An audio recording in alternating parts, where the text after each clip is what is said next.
بسم اللہ الرحمن الرحیم۔ اقبالیات اور جرائم۔ دیار غیر روانگی سے قبل مسٹر ہونک ہمیں سخت ہدایات جاری فرما رہے تھے کہ دیار غیر جا رہے ہو تو اپنا دماغ ساتھ لے کر جاؤ، اور ہاں وہاں جا کر ایک بات کا ضرور خیال رکھنا، باقی یہ اہل خانہ کا خیال رکھنا یا نہ رکھنا، خیال رکھنے کے لیے انتہائی ضروری بات یہ ہے کہ دنیا کے ہر خطے میں اپنے پٹھان ڈرائیور بھائیوں کی کثرت ہے۔ یہ پائلٹ بھی خود ہوتے ہیں اور ریل انجن بھی خوب دوڑاتے ہیں۔ ٹیکسی رکشہ تو ان سے پناہ مانگتے ہیں۔ بڑے بڑے 30-40 فٹے ٹرالر بھی انہی کی ڈرائیوری کی زبان سمجھتے ہیں۔ لیکن صاحب جی، اگر پٹھان سائیکل چلا رہا ہو تو ذرا بچ کے، ذرا ہٹ کے نڈر ہوتا ہے۔ پٹھان نڈر عرصہ 4 سال کے بعد جب وطن واپس لوٹے تو مسٹر ونک پھر آن دھمکے رزق حلال ڈھونڈتے جب عزم نڈھال ہو چلا تو مسٹر ونک رزق حرام کمانے پر تل گئے۔ ان کا قول اسود تھا، چرس، افیون اور بیڑے کا کاروبار کرنے کے لیے جو صلاحیتیں ایک فرد واحد میں ہونی چاہیے وہ ان میں سب موجود ہیں۔ ویسے مسٹر ہونک وضاقتہ سے تو کسی ڈسکو کلب میں ڈانسر یا بار بوائے کے لیے بے حد موزوں تھے۔ بے روزگاری کے باعث جسم تو کمزور و نہیں ہوا ہی تھا، دماغی توازن بھی کچھ ٹھیک نہ رہا۔ صرف شیطانی کاموں کا سوچتے رہتے، غرض ہے کہ گردش ایام کے ہاتھوں مسٹر ہونک عاجز آ گئے تھے۔ ہم سے غلطی ہو گئی، پوچھ بیٹھے کہ کیسی گزر رہی ہے ٹھنڈی آ بھری۔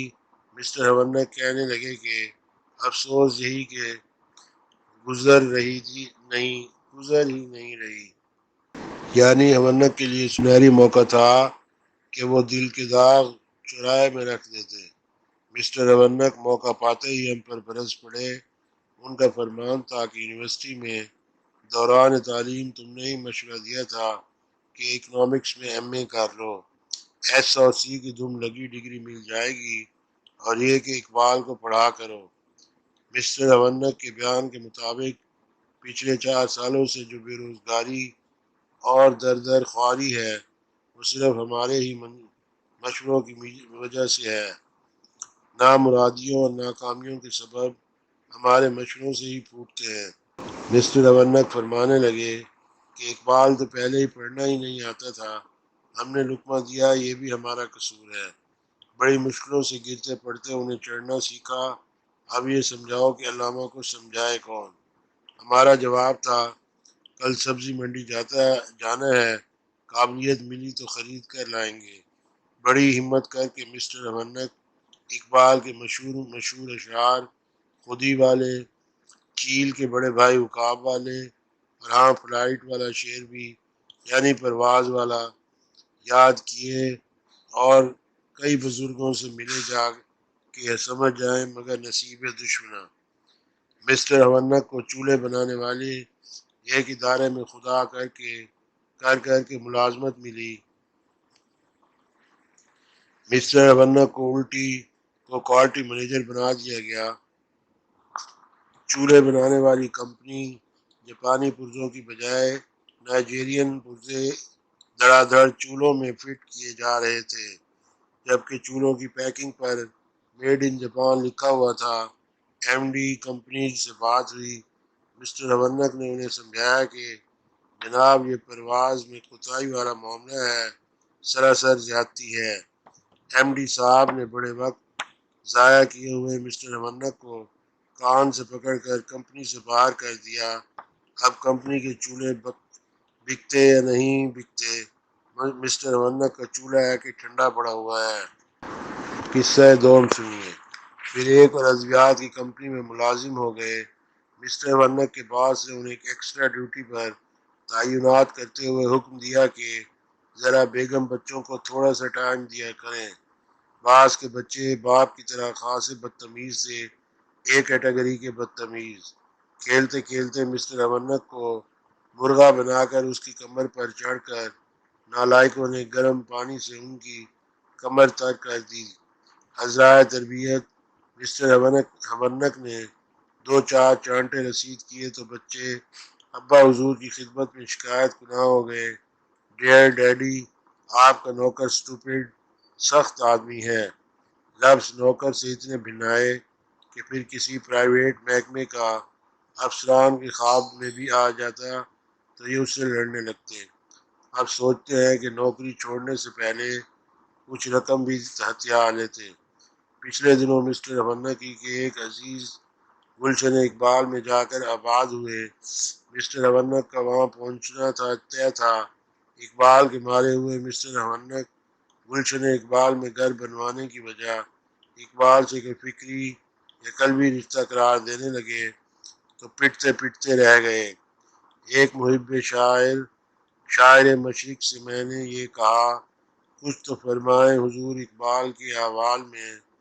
بولے علامہ سے بس اتنی سی نسبت ہے مجھے، میں نے بنوا لی ہے کوٹھی گلشن اقبال میں۔ اب رہا دوسرا مسئلہ اکنامکس۔ ہم سے مخاطب ہو کر کہنے لگے، تم نے ہی MSc کا مشورہ دیا تھا، اب تم ڈگری کی کیا ان کے لگ گئی ہے، وہ خود دم ہو گئے ہیں۔ تم اور وہ بھی کتے کی مجال ہے کہ اب کسی اچھی یا بری بات کا ان پر اثر ہو جائے۔ عمیق بے حسی کا دورہ ہے۔ مسٹر ہونک کی بقول بے روزگاری ایسے 4 سال تک پھیل چکی ہے اور آگے بھی بے روزگاری کا مزید پھیلاؤ نظر آ رہا ہے۔ بے روزگاری کے سبب صحت، طبیعت، صورت سب پر منفی اثرات مرتب ہو رہے ہیں۔ ابا حضور کی تھوک کے حساب سے سرزنش، والدہ محترمہ کا ابا حضور کے ساتھ مسٹر ہونک کے مسئلے پر اندھا اتفاق، یہ سب رسوائیاں، محرومیاں اور مجبوریاں ہمارے مشروں کے بچے ہیں۔ ہم دل ہی دل میں خود کو کوسنے لگے کہ نہ مشورے دیتے اور نہ ان مشوروں کے جنے بچے ہمارے سامنے آثار اٹھائے کھڑے ہوتے۔ پھر مسٹر ہونک چلائے، بھلا وہ بھی کوئی انسان ہے جو اپنے جرم ہی تسلیم نہ کرے۔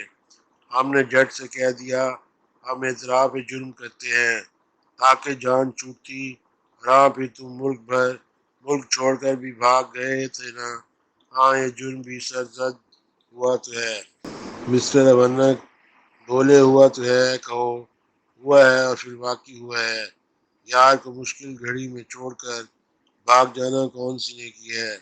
ہم مسٹر ہونک کی فرد جرائم عائد ہونے کے بعد کہنے لگے، عالی جاں حکم کیا جائے، بندہ ناچیز تعمیر کے لیے زندہ ہے۔ ہم شرمندگی اور ندامت کی کیفیت لامتناہی سے اب نکلنا چاہتے تھے۔ مسٹر ہونک در حقیقت ہمارے حلقہ یاراں کے بڑے پرانے بلکہ ابتدائی بانی ممبروں میں سے تھے۔ یونیورسٹی تعلیم کے دوران بھی ان کی بالجبر بنائی گئی سہیلیوں کے لیے پیامبر کے فرائض مفت میں ادا کرتے تھے۔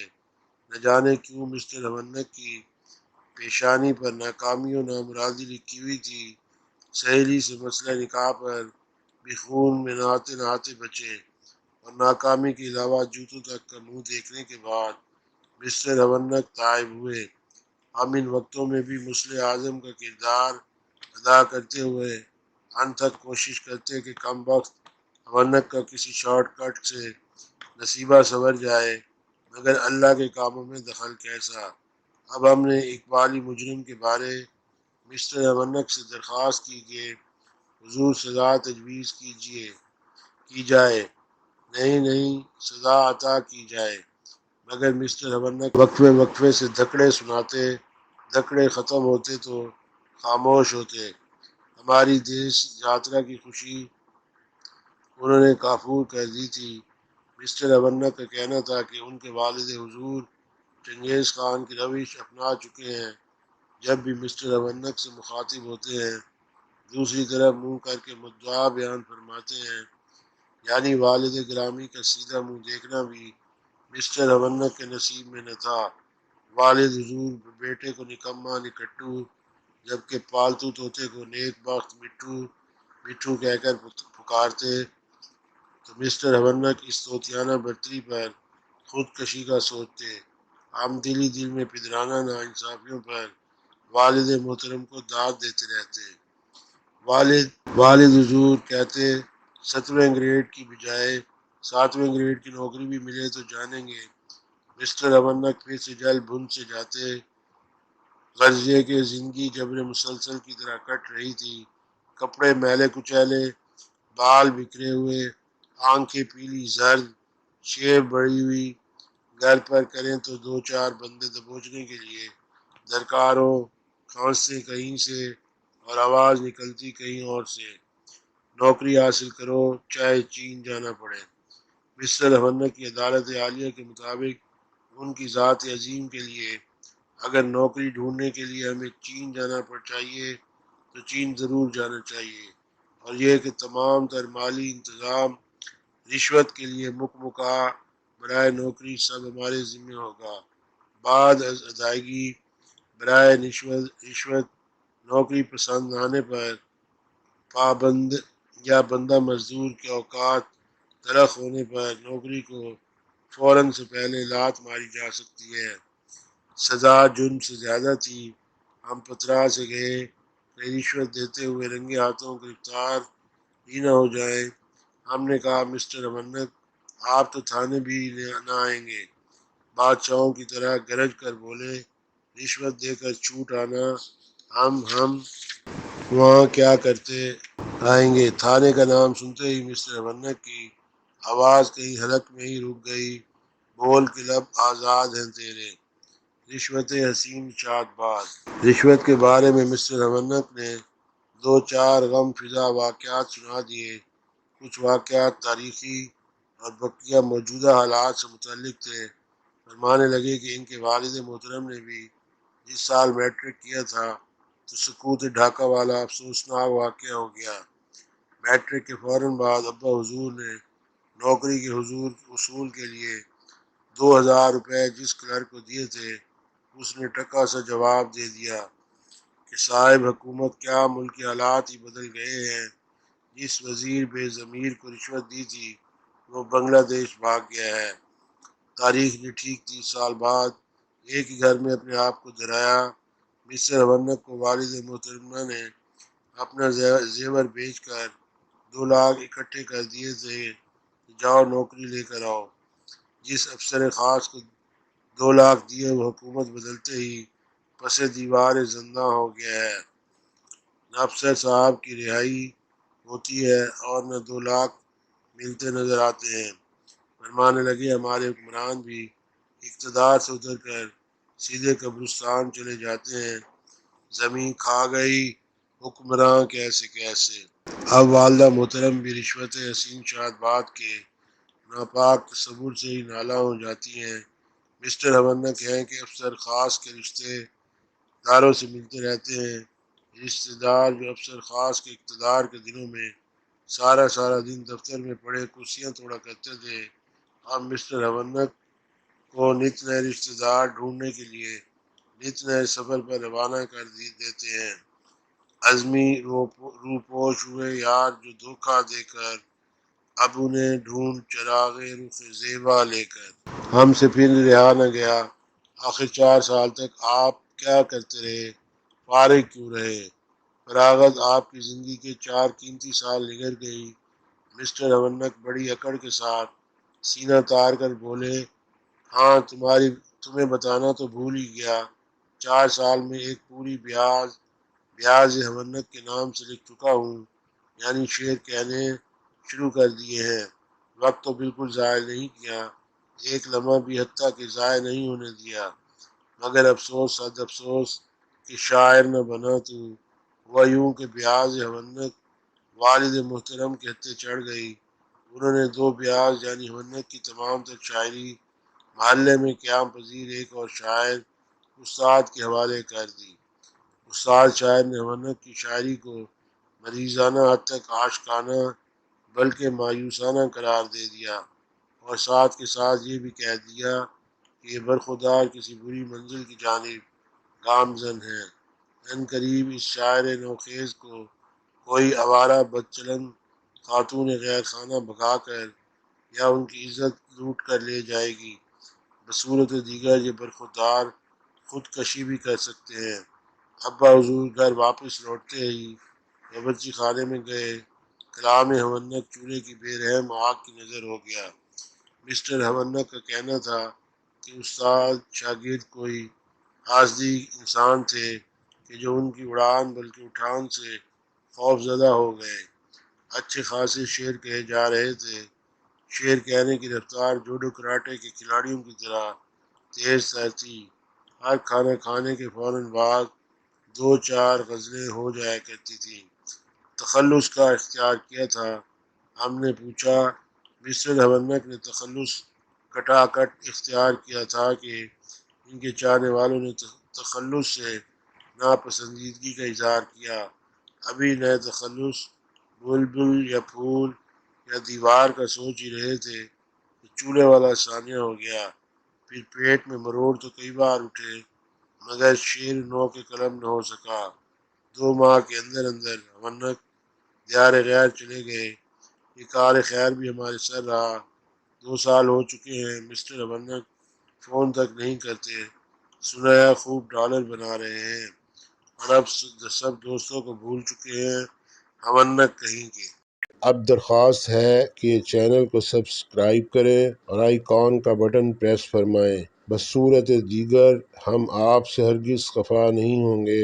اس سے پہلے بھی ہزاروں لاکھوں چینل سبسکرائب کرنے سے ہمارے معاشرے میں کون سا سدھار پیدا ہو گیا یا کون سا بیمار شفا یاب ہو گیا ہے۔ آپ یہ کہہ سکتے ہیں میری انگلی میری مرضی۔